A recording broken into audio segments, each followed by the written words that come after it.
Buddy up in the comments because today we're going on another field trip. We are headed to Agri-Starts, a tissue culture laboratory that can produce over 30 million plants per year, and today we're getting an exclusive look behind the scenes at how they managed to do it. Before we get into it, I just wanted to let you know that this video is sponsored by me, Plants in Jars. I'm the sponsor. At my website, plantsinjars.shop, I sell the supplies to create tissue culture media, which is the gel that the plants clone themselves on. People tend to really overcomplicate tissue culture, but to be honest, it's pretty easy and affordable to get started at home. You can use tissue culture to clone pretty much any type of plant that you can think of, and it is the fastest way to create hundreds or even potentially thousands of genetically identical uniform plants to sell. Or if you just want a lot of plants, I don't know your business. To help you get started, I've made a beginner step-by-step tutorial, which will be linked in the description, demonstrating exactly how to use the Plants in Jars starter kit. Plus, every purchase from plantsinjars.shop includes access to the digital protocol library.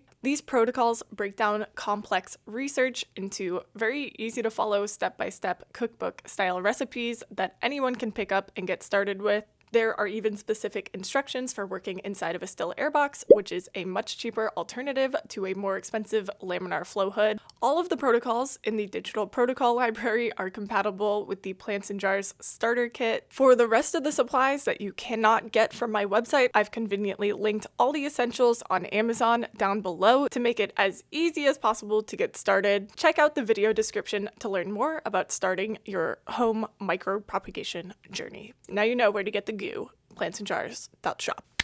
Okay, field trip time. Did you find your buddy yet? It's 100 degrees out in Apopka, Florida, and I really don't want you to get left behind, naked in a swamp with nothing but a pipette. This is our tour guide, David. David is the Special Projects Manager, Research and Development Specialist, and Lab Production Manager at Agri-Starts. I'll let David take it from here. Okay, I'm driving over for a tour of Agri-Starts. I got back to Florida at 1 in the morning last night, and I am very tired but also very excited. At this point, what we consider a transition area. So from this on, we consider it entering the clean space. What I will have, if you will swap your shoes. I have big feet, like 9. So we wear a lot of crocs because you can throw them through the dishwasher, beat them up, whatever. Kind of cool about the autoclaves. One, they're nice because they're big, and we can obviously push in roughly a little under 50 trays of jars with 50 liters of media at a time. In a given day, at our current capacity, we make around 400 to 600 liters of media per day. Wow. Full capacity, we can make about 30 million plants per year. Incredible. Big end wall autoclaves, extreme luxury. This is probably the area most labs fail to build big enough, is the media room. Even this one, I can tell you right now, is undersized. At capacity, we probably need 6 autoclaves. No electronics on these autoclaves, all manually operated by mechanical mechanisms. And we're able to regulate the pressure how we need it with just all mechanical. We have timers, but we have it timed out where a cycle takes us 35 minutes. Okay. So that gets us to pressure, gives us the cook time at pressure, and then after 35 minutes, they close the steam, open the exhaust, and blow it down manually. Phytotech must love you guys. Yes. Yeah. What's in the vats? So that is one of the recipes that we don't buy in as powder. So those are individual stock components broken down and paired so they don't re-precipitate. Oh. So if we were to mix all those together in one batch, they would precipitate out and create tiny particles. So the way they're split out is maximizing the concentration to minimize the volume, and then we will weigh that out and dump it into our batch tank. So here you get close-ups. You got olives, peach root stock, everyone's favorite Monstera Thai Constellation. And then behind you, you've got some more Anthuriums. This one's pretty publicly known now. Michelle, one of Doc Block's. Yeah. Have you met him before? Yeah. He's worth meeting. I'm sure. He seems like a really interesting guy. He's a very interesting guy. Wow, this goes on forever. Yeah. Jeez. So this is one of 3 production rooms in this lab. Wow. So kind of one unique thing about our commercial lab compared to a lot of other labs, we have the transfer room and the culture room in the same room. So a lot of labs will split that for contamination reasons. We like to establish the connection between people and plants. So behind wherever any technician sits are all the plants that they cut. So we encourage them throughout the day, because obviously sitting for 9 hours a lot, is get up, walk their shelves, look at their plants, look for contamination, so read out any fungus. Our goal is to keep fungus contamination under roughly 2%. Overall contamination under 10%. Usually we sit around like, call it 3 to 3.5% total contamination. Yeah. Things get weird if your fungus gets above about 4.5%. Okay. So in a mass this big, 4.5%'s a lot of jars. Thousands probably, yeah. And when you have that critical mass of fungus growing, it spreads rapidly. Because again, we're not sealing anything, so we're relying on cleanliness and good technique. So each room, 10 laminar airflow hoods. They're 8-foot hoods, can sit 2 technicians per hood. So, at capacity, we can sit 20 technicians per room. And then we have 3 rooms in total. I like the 8-foot hoods. Those are nice. I would never do anything small. Mine's 4. Theory 350 still exists. Most of them are probably Oh yeah, I did show that in the video. 15 to 20 years old. Only thing that really goes out on them is that front middle green switch. Lab Associates. So they're a Dutch company. Started trying their stuff. Nice thing about it, much larger opening. So obviously we can shove a bunch more tools in there to get started. So we can move around. We have Wilda and Eloisa. Hi. We're gonna watch you for a minute. Our protocols, we change paper towels and tools between every vessel. And that eliminates the chance of cross-contamination, because obviously the way bacteria spreads, you can easily take it throughout a whole tray if you're not changing tools. Yeah. So most technicians will have 6 pairs of tools. And then they'll just rotate tools going down the row as they cut and transfer. How do they know which plants to grab at the beginning of the day? So that we have a master list. Kind of showed you on the computer what that is. I build that printout. Again, but they also call it 85% of the way self-managed, where they know their crops are directly behind them. Oh, so so this lab tech, these crops are right behind her. These are all her crops. Yes. Okay. So, and then she's got, she's walking her shelves, again, checking for contamination, looking at how the plants are doing. So she's knowing when the cut weeks are already, by memory. And then the only thing I really do is if we need to dictate an increase or a decrease, we'll schedule that out and say, okay, instead of putting, say, have you 4 on what we call 1B, do 8 on 1B this turn, and we're going to need to scale to a shelf of 16. So, mentioning shelves, everything's spaced out in shelves of 32, and that's considered this half of the shelf. And then we have groupings of 4 trays in terms of our production volumes. In theory, we'll retain 1/3 of the material, send 2/3 out for planting. Hardwoods, it's more like a 50-50 depending on the hardwood, or we'll retain half, send out half. You retain it so you can continue to use it for tissue culture? Okay. So the way we operate, we try and keep, considered like a steady state of production. So we're always producing, every plant that's in here gets produced every month. Yep. And that's where we're able to employ everyone year round. It's a little bit challenging in our off season of the ornamental side of things, but we'll do, reductions and then try and find projects to fill in those gaps. I get a lot of questions about how long you can leave things in tissue culture for. You were telling me you leave your stock plants in tissue culture? Yes. So we have, which we can head over there right now. So this is what we call our mother block room. So in here, it's a little bit different. These technicians are not pushed for speed in the production sense. They're pushed for cleanliness. So their job here, everything's isolated in single test tubes. These are what we consider the original piece of tissue we took from a field, a potted plant, a greenhouse, where someone brought us a cutting, surface sterilized it, put it in vitro. So their sole job is to maintain this in culture indefinitely, essentially. What are the oldest ones you have in here, do you know? There is still plant Syngonium white butterfly, widely known. Randy Strode explanted that back in 1984. And No we're way. still, That's still crazy. producing off That's of it. so cool. The key of this system, and again, Randy helped develop it, is we always harvest the apical of the plant. So he's found over time we can avoid somaclonal variation both in foliage and hardwoods as long as we're always harvesting the apical. Got it. And it kind of goes back, if you want to dig deep into, I don't know if you've heard of the plant juvenility triangle. No. That might be a subject to look at. Kind of an interesting take on what is like the true juvenile cells of a plant and trying to stay as close to the origin of the plant as you can. And kind of give you the idea is obviously we can't maintain the same piece forever, right? Because eventually we'll run out of growing potentials. We avoid indirect multiplication because we don't want to get into variants. So everything we do is try and do direct. So the point that's always going to be closest to that original juvenile cell group will be the apical. And otherwise you're getting into branches of branches of branches when you get into the laterals. Morning. Hi. This is Crystal. Hi. She's been Good. So anything cut from here, we'll take the bases and laterals of this plant material. Those will go into our production jar, which will then go into the production room shelves. Our goal is to only allow 12 transfer cycles in the production room before it's sent out to be planted. And that's where we use it to mitigate any variants.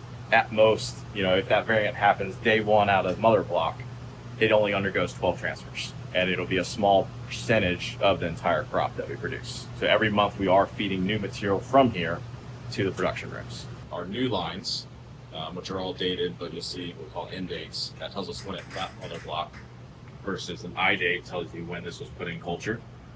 Oh.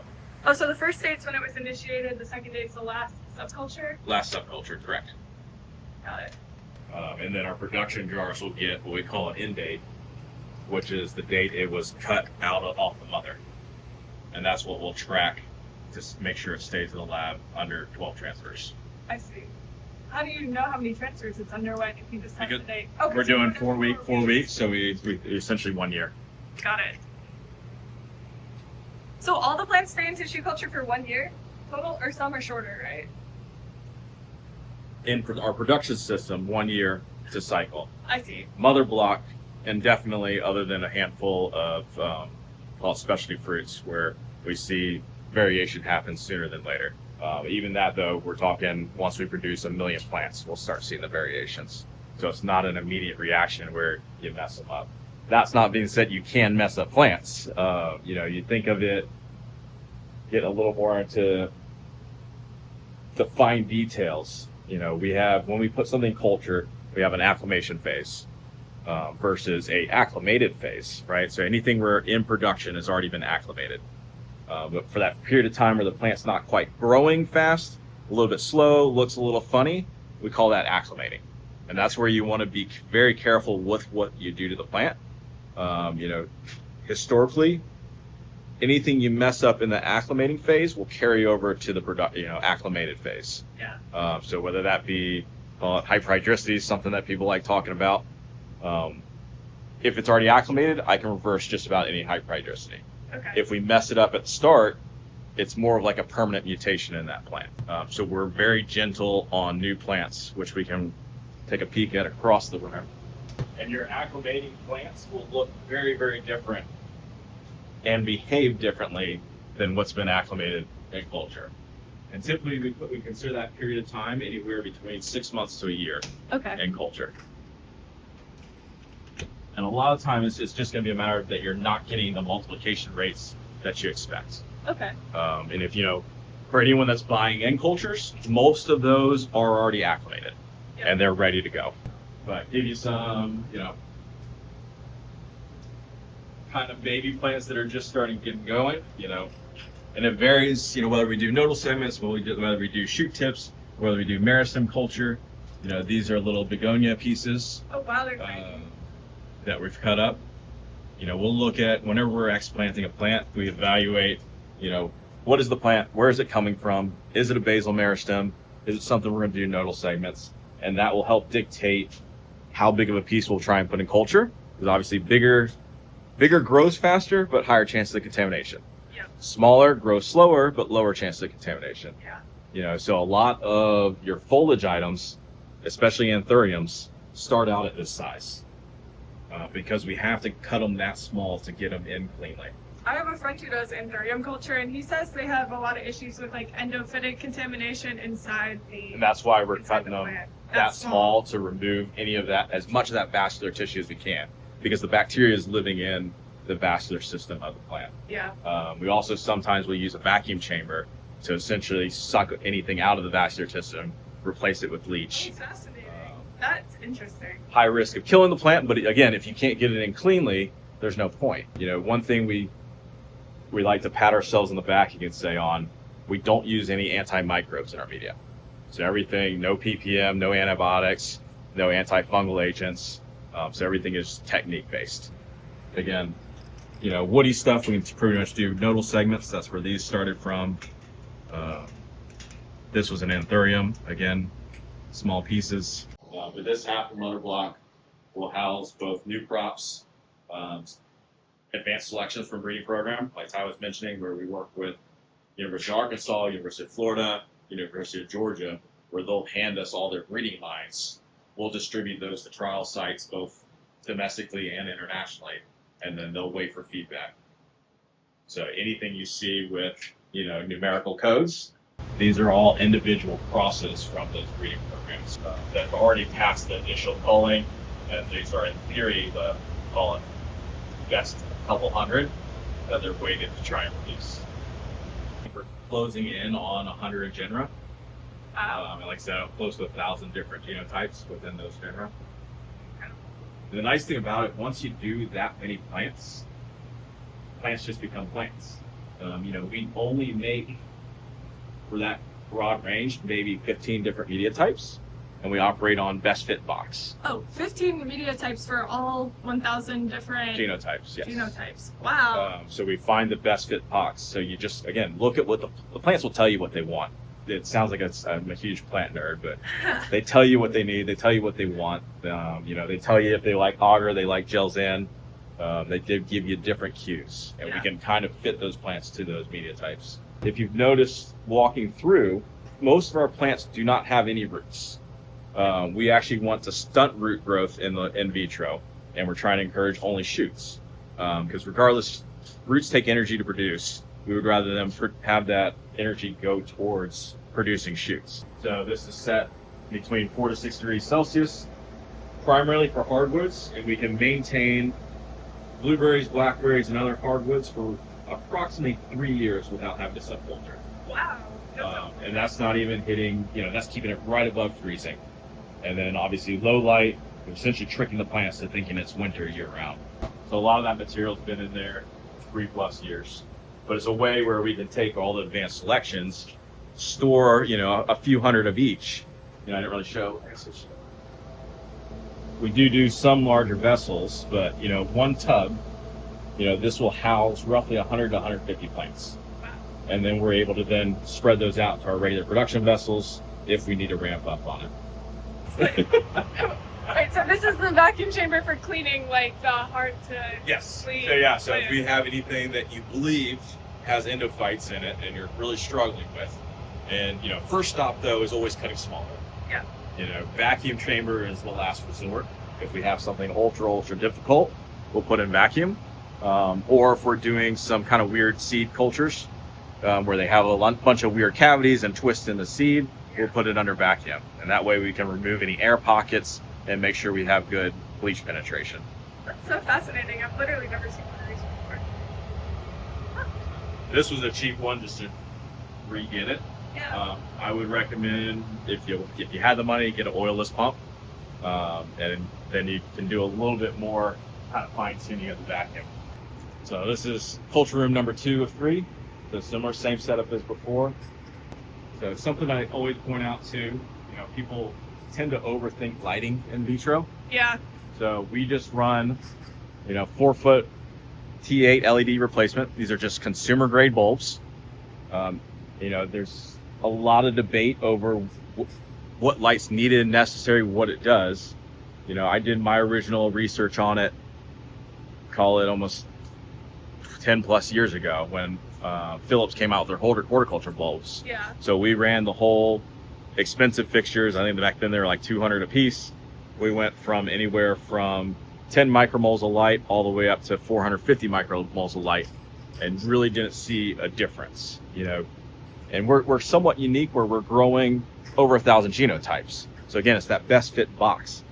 Does that light actually improve enough of our cultures to justify that expense? Yeah. Versus going consumer grade bulb, you know, this entire fixture here will cost you about 10 bucks. Yeah. So when we built this lab, you know, I said we need to go consumer grade LEDs, no ballast in the T8 fixtures, which saves you $15 a fixture. And it's just the shell, hot and neutral at one end. And you can buy the LED lamp for, I think, $350 right now. So all the plants, regardless of the type of plant, get the same exact light? Correct. Yeah. And, you know, one thing that reinforced my theory on all that is we will double and triple stack our trays. So when you take a light reading at this bottom tray, you're at 2 to 4 micromoles of light on that bottom tray. And we never see a difference in terms of yield between top and bottom. Really? Very interesting. You know, I always have this saying, people get too caught up with it. I want plants, not pretty. I don't care what the plants look like in here, as long as they multiply and they can transfer to the greenhouse. I say put them in as fast as you can. In theory, putting them in as angle could be better because you increase surface area of contact. Interesting. You know, our rule is essentially 2/3 in, 1/3 out of the media is what we shoot for. We want as much contact as possible with enough above to have gas exchange.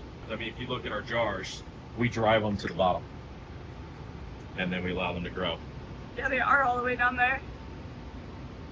Yeah, Spiritus Sancti variegated above you. This, well, I will stipulate, we don't know if this is actually Spiritus Sancti. So this was given to us by another nursery who bought cultures in. But regardless, the variegation on it looks like freaking gorgeous. Wow. So I think...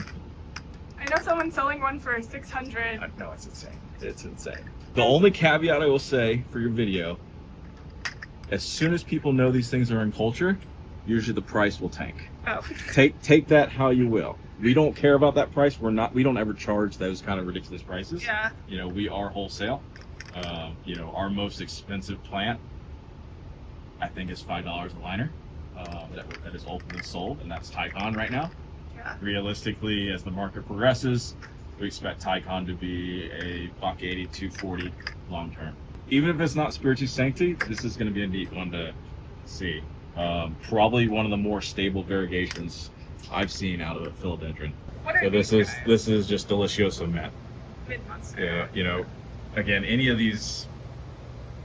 all these variegated Monsteras can almost all be tracked back to Deliciosa. You know, if you were to actually push the green form, Monsteras readily mutate with variegation, especially if you're just looking at weird half moons or a streak of white here. Yeah. 1 in 1,500 Monsteras will have it. So Are there certain variegated plants you avoid putting into tissue culture because you know that the resulting plants have a low chance of being variegated? Yes. So, you know, easiest way is it all goes down to you should do a whole video on Chimera. I have it written already. Yeah. It all depends about how those cells are arranged. If it's what is it called?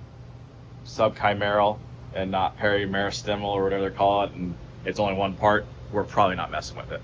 Easiest way to translate that to our customer is, does that plant pup true to type? You know, if it puts off its own shoot that's true to type, carries that variegation, then we'll mess with it. Another way to look at it is you think of your cell layers and how that variegation is distributed. Yeah. We'll use Tycon as an example, is you have probably at least 3 or 4 cell layers that can exhibit that variegation. That's why you can get the pure white, meaning all layers are white, or pure green, all layers are green, or you get those weird tones of light green or, you know, more white. It's because you have different layers of cells. But this is, you can see, you know, out of the variegated Spiritus Sancti, we've selected out the green form because both have value. So these are the variegated mother plants of Correct. the variegated philodendron Spiritus Sancti. Correct. Alleged. What you believe. We'll find out when we plant it out. That's funny. It doesn't look like the original Spiritus Sancti we had. So the leaf shape looks a little off and the gloss on the leaf looks a little off. So I'm hesitant. And buying in cultures especially the variegated stuff, I mean, it's a gamble. Yeah. There is no guarantee you're going to get what you bought. You know, we probably do around one large tour per month where we have buses come in, and then this gives us a walkway outside to show large groups. So they don't all have to put on No, their... no. We rarely let people in the lab. Oh. Most groups will come down. I don't know if you saw when we were walking around, Ty was walking someone outside. Okay. So again, very rare that we allow inside. So we'll do some larger vessels, primarily for blueberries, and this gives us the flexibility of planting it out or taking it to cold storage. Oh, So okay. a lot of our blueberries are commercial varieties, meaning we don't sell them to the retail space or to other nurseries that will eventually go to retail. Yeah. These are going to be grown for a farm. Challenge with that is farms are driven by projects, so they want to be planting acres at a time. But we don't want to be producing acres worth of plants hoping we sell them. Yeah. So we'll do small groups, cold store them, and then when we get that project, we pull them all out of cold storage and are able to plant the quantity that they need. So these jars are what are feeding the production of our what we call tubs. We like these vessels because they're twist on now, so we want a better seal for cold storage, and they also give us the height. You know, they're not completely dormant in cold, so they still will elongate. Yeah. And we don't want them to be touching the lid. You got Xanthosoma magnifica.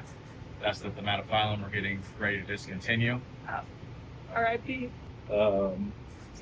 Raspberry here. And you can tell we try and give every technician all the different types of plants we do. That way everyone's trained to do whatever we need to do. Everyone's cutting foliage, everyone's cutting hardwoods, everyone's cutting blueberries, everyone's cutting blackberries, depending on what our key things are. You got pomegranates at top. Brian did, our engineer, was he increased, different from the magenta lid, we added a little bit of a fill in there to give us a gap to then hopefully be able to automate the process of decapping. So we're evaluating using either a wire method or some sort of lip to get under there, which will then pop the cap off. But for now, still manual removal. It's nice you can remove them with one hand. Yeah. So right now we are in the dishwashing room and also plant washing room. So this is kind of the end of our cycle in the lab. We do our best to be as sustainably as possible. So everything we culture are in glass vessels with polypropylene caps so that we can reuse. We don't really use any polystyrene in the lab for one-time use vessels. This is such a small question, but do you guys have to scrape the agar out of all the jars, or do you just put them straight in the dishwasher and let it... we melt the agar. So because we have the autoclaves that we have, we reheat the media to melt it to a liquid. Okay. And then we're able just to dump it out. That's fine. And then the only scrubbing they'll do is if there's little bits of plants that get stuck. Yeah. So this will go in, be heated, melted, and then they'll dump to wash. Got it. So these are all used vessels. And then this is your dishwasher? Dishwasher. So they'll be on this side, commercial dishwasher, so they just dump, feed the trays through, water spraying to wash the jars. Push through one end while it's on, and it's just going to shoot a bunch of jets of water up from the bottom. It's like a dish car wash. Yeah. But this is all this crew over here. Morning. So they're taking all the finished plants out of the jars, taking as much media off as possible. And we have sinks over here where they'll rinse them further. We don't want a lot of media going into the greenhouses. Yeah. Obviously, the sugar will cause fungus and bacteria and all fun stuff. Wow. Look, we got Goldii mint, Homalomena selvi, Anubias hostifolia, which is an aquatic, Big Bill, which is an anthurium. I didn't know you guys did aquatic plants. Yeah, so we do a variety of them, both for ornamental and wetlands restoration. Over here we have our grading team for this location. Right now they're working on blueberries. So their job, go through, remove any dead cells in the trays that we have, and also check to make sure we have uniformity of the plants. So they'll remove any kind of leaf debris that might be settled on the trays, replace dead cells to make sure we're shipping complete trays, and then load it either onto shipping carts for locals. We also do pallet racks for both international or if we're doing truckloads of plants. Wow. This is set up is that all our sales offices are over here. So they're able to look at their plants as they're being shipped out. This is examples of a local order where they've got the packing list here. Double check to make sure all the plants are there. Beautiful plants. But everything's different. You know, our minimum is 2 trays.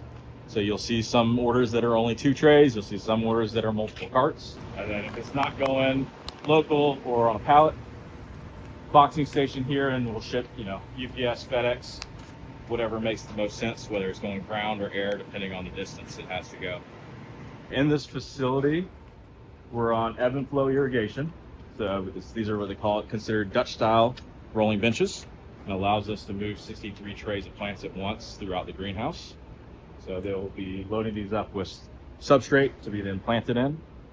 Because we are on ebb and flow, we use pretty much only stabilized media up here, meaning that these are going to be an Ellie plug. So it's got the paper wrap around it, holds the substrate in so it's not just watered out into our trays. We'll also use Jiffy's Performa, which is a glue-based plug. I'll pull one out for you. Because we grow so many different things, we have to get correct zoning for them. So we'll also use our substrate for moisture control. Okay. So a Performa will hold less water than our Ellie plugs, and we'll use that so that we can keep things in the same irrigation zone, but manage the water through the substrate.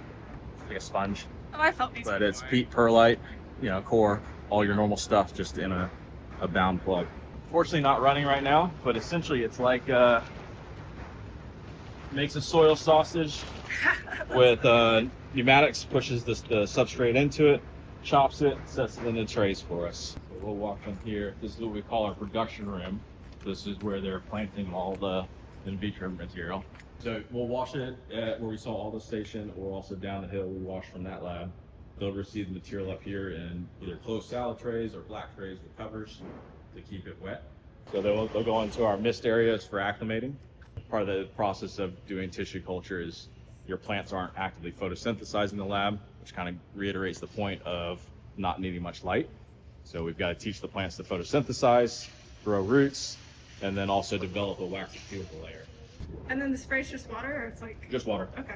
Just so they don't dry up. So when we're planting, we try and plant in 3 different grades, which is small, medium, larges. And then throughout the growing cycle, because we're producing every month, we'll always even out where this month's larges, this month's mediums will match up with next month's largest. So super sensitive crops we'll bring up in jars, and they'll plant straight from the jars. So this is the first of our acclimation rooms, our mist rooms.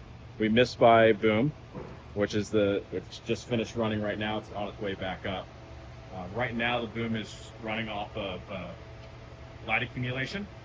So there's a light sensor in there that we're taking in the sunlight and using that to estimate when the plants are drying out. Boom's coming back, so just don't get Good.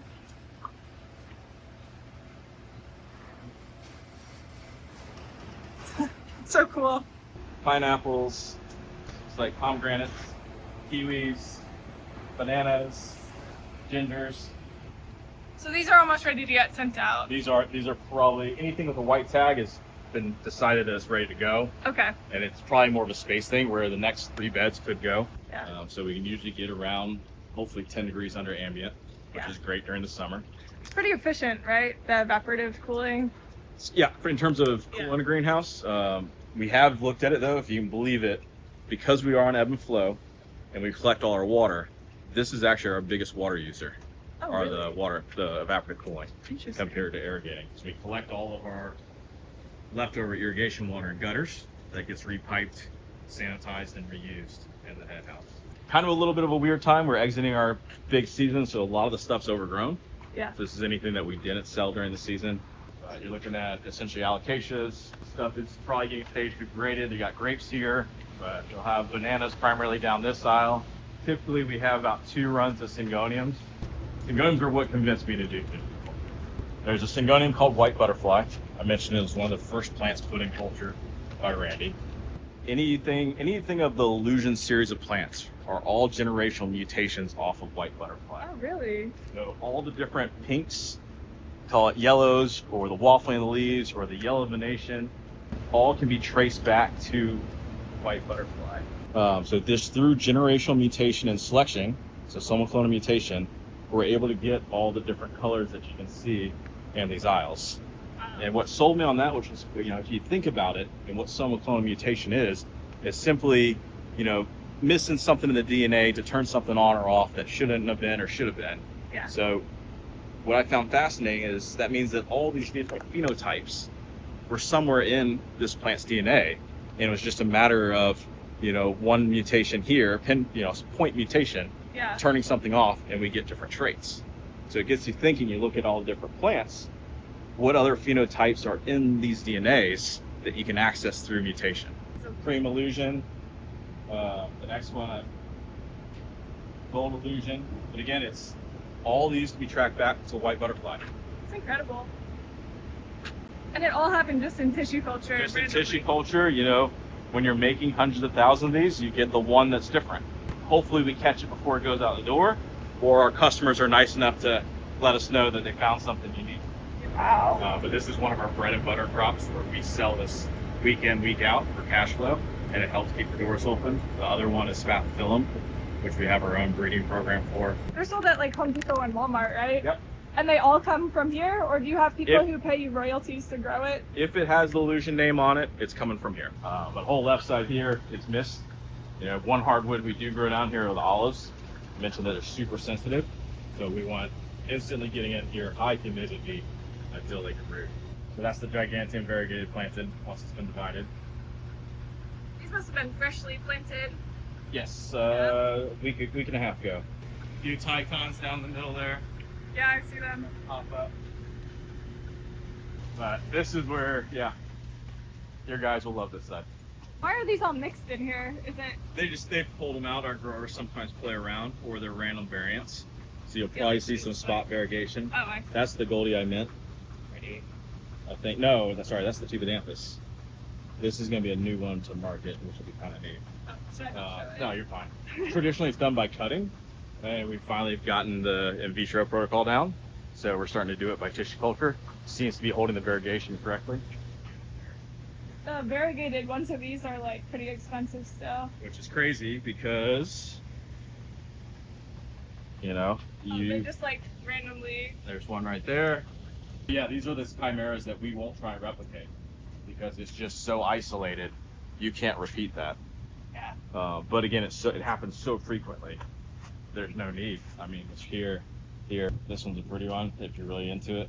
Oh yeah, let me take a But again, you went back 7 years, this would be in the dumpster as an off type. We do, not to sound, I don't know if you can be narcissistic towards the company, we do believe we have one of the better Tycon selections. So these were actually grown from a plant that Ty got back in Ty Strode, the owner. Yeah. He's had this in his yard since like 2008. Oh really? So we believe it's one of the original Tycons that before it was called Tycon. Originally it was called Monstera Cheesecake. Oh, I didn't know that. And then it's changed its name to Ty Constellation. Looks like you separated out like the Heavy higher variegated, variegated yeah, ones. Yeah, and again, for our world, we don't want this.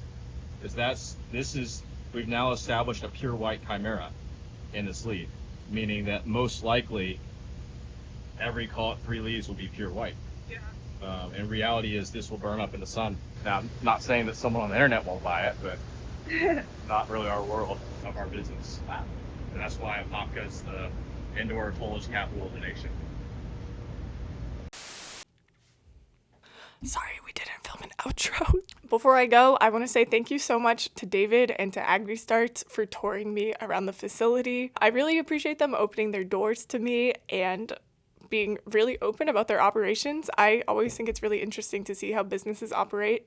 And I don't often leave my windowless cave, so it's nice to get out. They also gave me a new outfit. If today's tour inspired you to get your hands dirty, or technically clean, remember you can absolutely start doing tissue culture at home. Head over to plantandjars.shop to get started. And also I'm gonna sneeze. Also check the video description below for my beginner-friendly tutorials. Thank you guys so much for watching, and I will see you in the next video, which may or may not have been spoiled at some point in this video. Bye!